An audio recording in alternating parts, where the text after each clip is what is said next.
ದೇಶದಲ್ಲಿ ಏನು LPG ಅಭಾವ ಆಗಿದೆ, ಆ ಅಭಾವಕ್ಕೆ ಮೋದಿ ಟ್ರಂಪ್ ನಡುವಿನ ಗೆಳೆತನವೇ ಕಾರಣ. ಮುನಿರಾಬಾದ್ನಲ್ಲಿ ಸಚಿವ NS ಬೋಸರಾಜು ಹೇಳಿಕೆಯನ್ನು ನೀಡಿದ್ದಾರೆ. ಅವರ ದೋಸ್ತಿಯಿಂದಲೇ ನಮಗೆ ಈ ಸ್ಥಿತಿ ಬಂದಿರೋದು. ರಾಜ್ಯ ರಾಷ್ಟ್ರದಲ್ಲಿ ಸಿಲಿಂಡರ್ ಅಭಾವ ಆಗಿದೆ. ಸಿಎಂ ಸಿದ್ದರಾಮಯ್ಯ ಕೇಂದ್ರ ಸರ್ಕಾರಕ್ಕೆ ಪತ್ರವನ್ನು ಕೂಡ ಬರೆದಿದ್ದಾರೆ. ನಾವು ಏನಾದ್ರೂ ಮಾತನಾಡಿದ್ರೆ ಮೋದಿ ವಿರುದ್ಧ ಮಾತಾಡ್ತಾರೆ ಅಂತಾರೆ. ಮೋದಿ ವಿರೋಧ ಮಾಡಿದ್ರೆ ಬೇರೆ ದೇಶದವರು ನಮಗೆ ಸಪೋರ್ಟ್ ಅನ್ನ ಮಾಡ್ತಾ ಇದ್ರು. ಕಾಂಗ್ರೆಸ್ ಸರ್ಕಾರ ಅಧಿಕಾರದಲ್ಲಿದ್ದಾಗ ಅಮೆರಿಕ ರಷ್ಯಾ ಜೊತೆ ಚೆನ್ನಾಗಿದ್ವಿ. ಮೋದಿ ಅಪ್ಪಿಕೊಂಡು ದೋಸ್ತಿಯನ್ನ ಮಾಡಿದ್ರು. ಟ್ರಂಪ್ ಮತವನ್ನ ಹಾಕಿಸಿದ್ದಾರೆ. ಕೊಪ್ಪಳದ ಮುನಿರಾಬಾದ್ನಲ್ಲಿ ಸಚಿವ NS ಬೋಸರಾಜು ಹೇಳಿಕೆಯನ್ನು ನೀಡಿದ್ದಾರೆ. ಇನ್ನು ಮಧ್ಯಪ್ರಾಚ್ಯದ ಯುದ್ಧದ ಸಲುವಾಗಿ LPGಯ ಅಭಾವ ಆಗ್ತಾ ಇದೆ. ಕಮರ್ಷಿಯಲ್ ಗ್ಯಾಸು ಮತ್ತು ಗೃಹ ಬಳಕೆಯ ಇಂಧನ ಕೂಡ ಅಭಾವ ಉಂಟಾಗ್ತಾ ಇದೆ. ಇದಕ್ಕೆ ಮೋದಿ ಟ್ರಂಪ್ ನಡುವಿನ ಗೆಳೆತನವೇ ಕಾರಣ ಅಂತ ಮುನಿರಾಬಾದ್ನಲ್ಲಿ ಸಚಿವ NS ಬೋಸರಾಜು ಹೇಳಿಕೆಯನ್ನು ನೀಡಿರೋದು. ಅವರ ದೋಸ್ತಿಯಿಂದಲೇ ನಮಗೆ ಈ ಸ್ಥಿತಿ ಬಂದಿರೋದು ಅಂತ. ಇನ್ನು ಕಾಂಗ್ರೆಸ್ ಅಧಿಕಾರದಲ್ಲಿದ್ದಾಗ ಅಮೆರಿಕ ರಷ್ಯಾ ಜೊತೆ ನಾವು ಚೆನ್ನಾಗಿದ್ವಿ. ಮೋದಿ ಅಪ್ಪಿಕೊಂಡು ದೋಸ್ತಿಯನ್ನ ಮಾಡಿದ್ರು ಅಂತ ಟ್ರಂಪ್ ಕೂಡ ಮತವನ್ನ ಹಾಕಿಸಿದ್ದಾರೆ. ನಾವು ಏನಾದ್ರೂ ಮಾತನಾಡಿದ್ರೆ ಮೋದಿ ವಿರುದ್ಧ ಮಾತಾಡ್ತೀವಿ ಅಂತಾರೆ.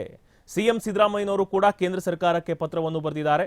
ಬಟ್ ಮೋದಿ ಮತ್ತು ಟ್ರಂಪ್ ನಡುವಿನ ಗೆಳೆತನವೇ ಇದಕ್ಕೆಲ್ಲ ಕಾರಣ ಅಂತ ಬೋಸರಾಜು ಹೇಳಿಕೆಯನ್ನು ನೀಡಿದ್ದಾರೆ.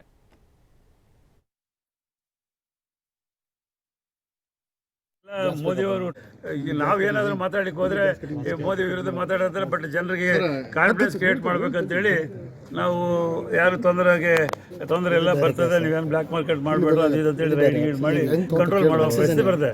ಬಟ್ ಇದೆಲ್ಲ ಮೋದಿಯವರು ಟ್ರಂಪ್ನ ಜೊತೆಲಿ ಭಾಳ ಸ್ನೇಹಿತರಾಗಿದ್ದಾರೆ.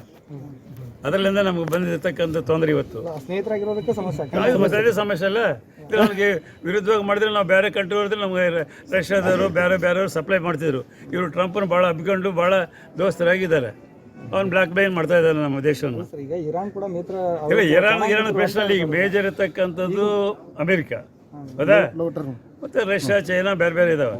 ಈಗ ನಾವು ಏನಂದರೆ ಇಲ್ಲಿವರೆಗೂ ಇದು ಕಾಂಗ್ರೆಸ್ ಪಕ್ಷ ಇದ್ದಾಗ ಅಮೆರಿಕಾದವ್ರ ಜೊತೆಲಿ ಹಂಗೆ ಇದ್ವಿ, ನಾವು ರಷ್ಯಾದವ್ರ ಜೊತೆಲಿ ಹಂಗೆ ಇದ್ವಿ. ದೇಶದಲ್ಲಿ ಎಲ್ಲ ಎಕ್ಸೆಪ್ಟ್ ಚೈನಾ, ಪಾಕಿಸ್ತಾನ ಬಿಟ್ಟರೆ ಎಲ್ಲ ಕಡೆ ನಾವು ಸಮಾನವಾಗಿ ಮಾಡ್ಕೊಂಡು ಹೋಗ್ತೀವಿ.